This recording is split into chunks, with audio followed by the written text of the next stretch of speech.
Hello, everybody. Welcome back. Another full slate of games, or nearly a full slate of games today in Major League Baseball, 13 games in total. Um, but we'll start, as always, with the question of the day. There's one question today. This is probably going to be fairly simple. You don't have to be old or young.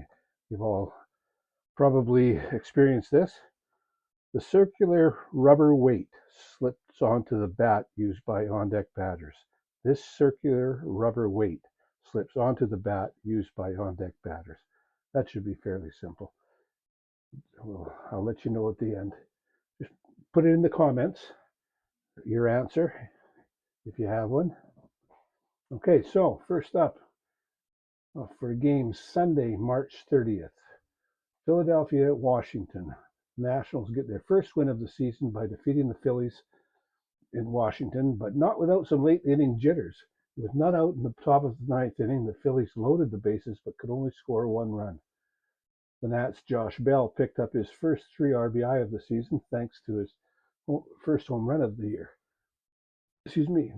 Nathaniel Lowe hit his second home run of the season for Washington.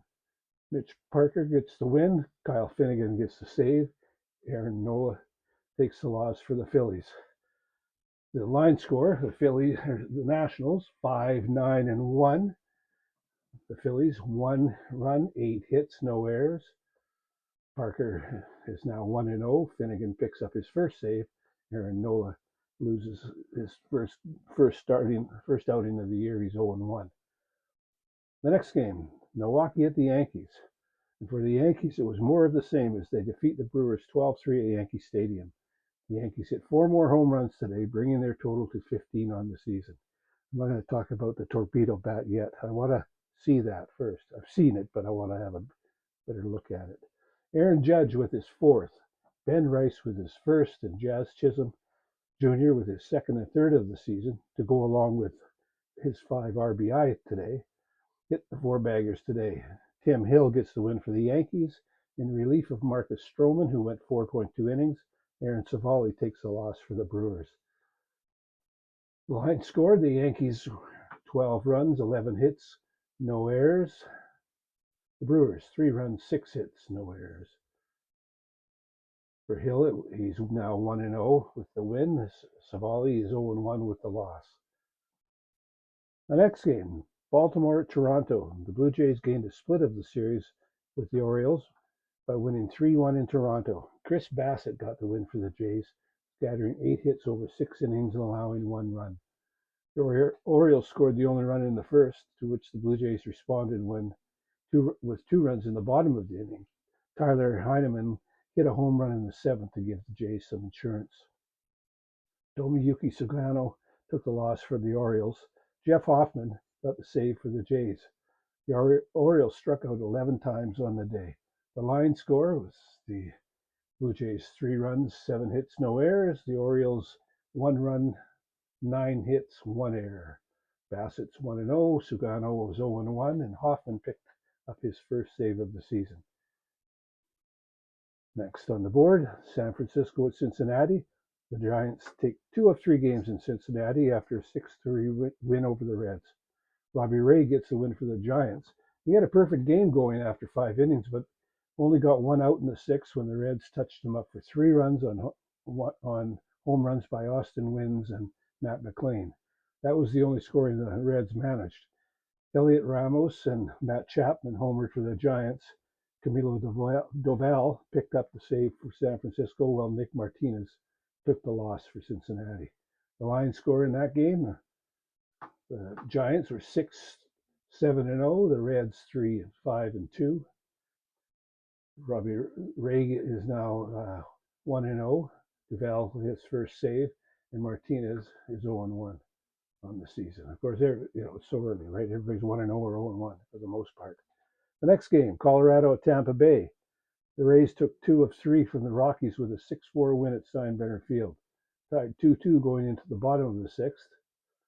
The Rays scored 4 runs and never looked back, although the Rockies did score 2 runs in the 7th and had runners at 1st and 3rd in the 9th but failed to score. Taj Bradley got the win for the Rays, and Pete Fairbanks got the save. Luis Peralta took the loss for the Rockies. The line score was the Rays 6 runs, 9 hits, no errors. The Rockies 4 runs, 9 hits, 1 error. Bradley, of course, 1-0. Fairbanks' first save. Peralta is now 1-1. Next up, still in Florida, Pittsburgh at Miami. The Miami Marlins picked up their third straight walk-off win with a 3-2 victory over the Pittsburgh Pirates. Tied at 2-2 going into the bottom of the ninth. Derek Hill got a leadoff single, stole second base, and went to third when the ball went into the outfield on the throw to second, and then scored when David Bednar uncorked a wild pitch. Andrew McCutcheon had a home run for Pittsburgh, while Griffin Conine hit one out for the Fish. Anthony Bender was credited with the win for Miami, while Bednar took the loss. The line score for that game: Marlins 3-7-1, Pirates 2 runs, 5 hits, 1 error. Bender, of course, is 1-0. Bednar is now 0-2 for the Pirates. Next up, Cleveland at Kansas City. The Guardians defeated the Royals 6-2, taking the rubber match of their 3-game series in Kansas City. Kyle Manzardo, Gabriel Arias, and Daniel Schneemann hit home runs, pacing the Guardians to a 6-0 lead after 7.5 innings. The Royals scored twice in the bottom of the 8th, but that was as close as they got. Stephen Kwan was 3 for 5, improving his batting average to .500 on the season. Tanner Bybee got the win for Cleveland, going 5 2/3 innings, allowing no runs, while Michael Wacha took the loss for the Royals. The line score: Guardians 6 runs, 11 hits, 1 error. The Royals 2 runs, 5 hits, no errors. Bybee is now 1-0. Remember, he was going to start this. He was going to be the opening day pitcher for the Guardians, but he had a gastroenteritis or something like that. Was that what it was? Yeah, but he's better now, I guess. 1-0 through, pitched a good game. Wacha is now 0-1. The next on the list, although it was nearly the last one finished because of weather, the Angels in Chicago to play the White Sox. In a game halted for 2 hours and 48 minutes because of foul weather, the Angels beat the White Sox 3-2 in Chicago. Both teams started quickly, scoring 2 runs each in the first inning. Jorge Soler hitting a sac fly to score Taylor Ward, and Nolan Schanuel scoring when Yoan Moncada grounded into a fielder's choice in the top of the inning for the Angels. And Nick Maton hit a leadoff home run before Luis Robert Jr. singled and scored on a Matt Face single. That was all the scoring until after the delay, which came with the Sox batting in the bottom of the 7th with 1 out and a runner on second. After the contest resumed, the White Sox threatened but did not score, and then Kyron Paris hit the first pitch he saw in the 8th inning into the seats for what proved to be the winning run. Ben Joyce was credited with the win, while Kenley Jansen got the save. Cam Boozer took the loss for Chicago. The line scores: the Angels are 3-6-0. The White Sox 2 runs, 7 hits, 1 error. Joyce is now 1-0. For Jansen, that was his second save of the year. He got his first on Saturday. The announcers were concerned, and one of the announcers being Steve Stone for the White Sox, who was a pitcher, and he was saying that at this time of year, it's very seldom that you see a closer pitch 2 days in a row. It doesn't matter but today Jansen did, and he got through it. There was a little bit of a struggle. He has been struggling anyways, but he's got to find his rhythm again. But he got his second save in 2 attempts, so good for him. And Boozer took the loss. He's now 0-1. Just down the road in St. Louis, they had a delay of a bit of a delay as well. I don't think it was very long at all. In fact, I didn't even really check to see how long it was because it was insignificant, maybe half an hour or so. But after spotting the Twins a first inning run, the Cardinals scored 3 in the second inning and 5 more in the third frame on the way to a 9-2 victory and a sweep of their 3-game series in the Gateway City. Victor Scott II had the first big fly, driving in Nolan Gorman and Pedro Pages in the second inning, while Alec Burleson did the damage with a 3-run homer of his own, with Nolan Arenado and Brendan Donovan on base in the third. Pages then went back-to-back with Gorman to put the finishing touches on the third frame. Gorman and Pages both went 3 for 4, pushing their batting averages to .750 on the season. Andre Palante got the win for the Cards, with Steven Matz picking up a 4-inning save. Bailey Ober took the loss. The line score: Cardinals 9 runs, 10 hits, no errors. Twins 2 runs, 5 hits, and no errors. Palante is now 1-0. Matz picked up that first save, and you can. And I mentioned 4-inning save. The spread was more than 3 runs. Obviously, at 9-2, it was 7 runs. But when you pitch more than an inning, and I'm not sure exactly what it is, it's something I should look at, I suppose. But Matz pitched 4 innings, so he gets a save for that. And I mentioned a couple batting averages, both in this game. Pages and Gorman are both .750, and an earlier one too was, I can't remember where it is now, but he's batting. Oh, Stephen Kwan is batting .500. But and I mentioned that. I mean, I know it's early; it's a small sample size, but once the sample sizes get bigger, you want to be starting up at .750 rather than down at .150. So I just thought it was something to mention. The next game, Boston at Texas. The Rangers take 3 of 4 from the Red Sox with a 3-2 win in Arlington. After the Rangers scored a single run in the second inning, both teams added 2 runs in the sixth to complete the scoring. Wilyer Abreu continued his good start, driving in Christian Campbell for the Sox, and then Abreu scored on a fielding error on a hit by Connor Wong. Wyatt Langford and Adolis Garcia homered in the bottom of the inning for Texas to match the Red Sox top of the inning. Sean Armstrong, in relief of Jacob deGrom, got the win for the Rangers. deGrom went 5 innings, allowing 2 hits, no runs, and striking out 6. Luke Jackson got the save. Richard Fitz took the loss for Boston, going 6 innings and allowing 3 runs. The line score there was Rangers 3 runs, 6 hits, 1 error. The Red Sox 2 runs, 5 hits, no errors. Armstrong is now 1-0. That was Jackson's second save of the early season, and Fitz is now 0-1. The next game, and this was a fun game to watch, and again, there are points in the day, especially and that's how it would be Sunday.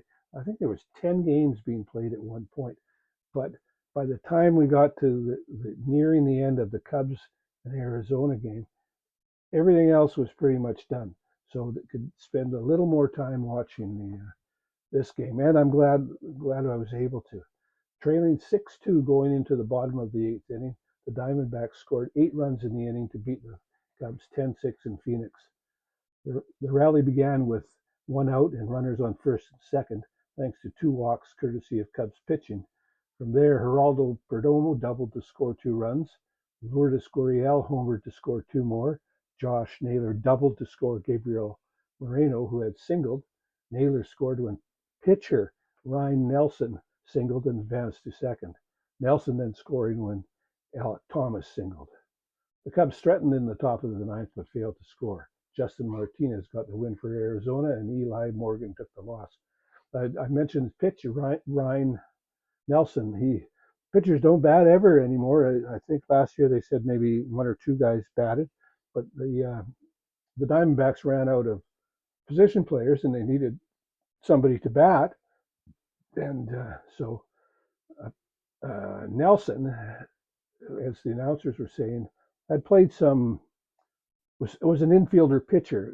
I think he was at Oregon State before he turned pro. So he had done some batting, not a lot, and they said he batted 176, but in his last year in college, he'd never batted at all in professional baseball. But wouldn't you know it, he gets himself a single, and he sure was happy, and so were his teammates. They were having a lot of fun on the bench. So the line score for that game, the D-backs 10 runs, 14 hits, no errors. The Cubs 6 runs, 9 hits, no errors. Martinez is now 1-0. Morgan is now 0-1. The next game, the Athletics at Seattle. In a low-scoring affair, the Mariners defeated the Athletics 2-1 in Seattle. The Athletics opened the scoring in the fourth inning. Tyler Soderstrom hitting his third of the season, but the Mariners hitting his third homer of the season. I didn't write. I should again, poor editing skills. But the Mariners rebounded for two of their own in the bottom of the sixth when Victor Robles got on base with a single, and Julio Rodriguez hit the next pitch out of the park to give Seattle the lead.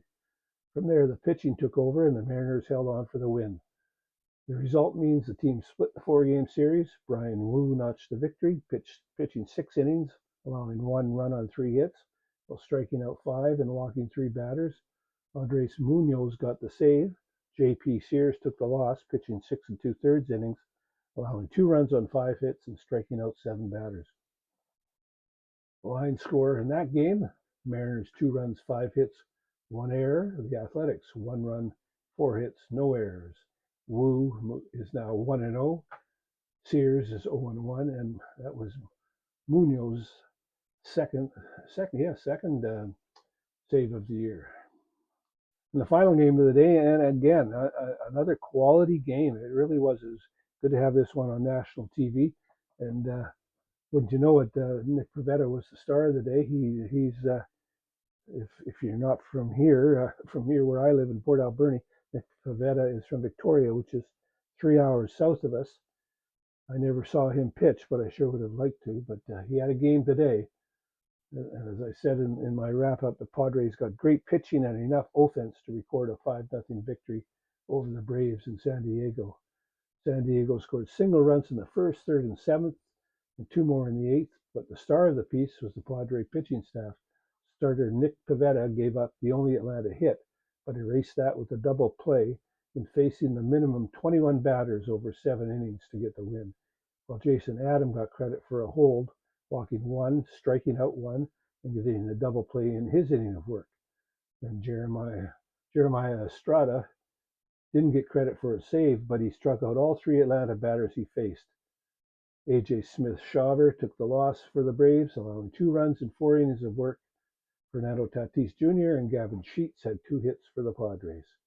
Line score there was Padres 5 runs, 9 hits, no errors. The Braves no runs, 1 hit, no errors. Pivetta with the victory is 1-0. Smith-Shawver is 0-1. So that's it for the 13 games today. Tomorrow there are, let's have a look here, 14 games. I'll go through them quickly. There's at 2:10 Eastern, there's 2 games. Twins at Chicago to play the White Sox. The Royals are in Milwaukee to play the Brewers. And at 2:35 Eastern, the Red Sox travel to Baltimore to play the Orioles. At 3:05, that's noon here in Port Alberni, down on the West Coast. The Colorado Rockies are in Philadelphia to play the Phillies. And then that's it for the early games. And at 6:40 Eastern, that's 3:40 here, so really a 4 o'clock, or nearly a 4 o'clock start here. The Rangers travel to Cincinnati to play the Reds. The Mets travel to Miami to play the Marlins.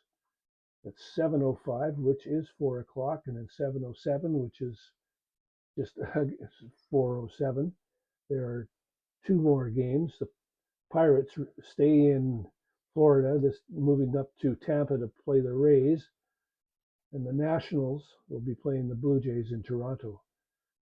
At 4:45 Eastern, that's 4:45, the Angels go from Chicago down to St. Louis to meet the Cardinals, and a little after 5, at 5:10, the Giants will be in Houston to play the Astros.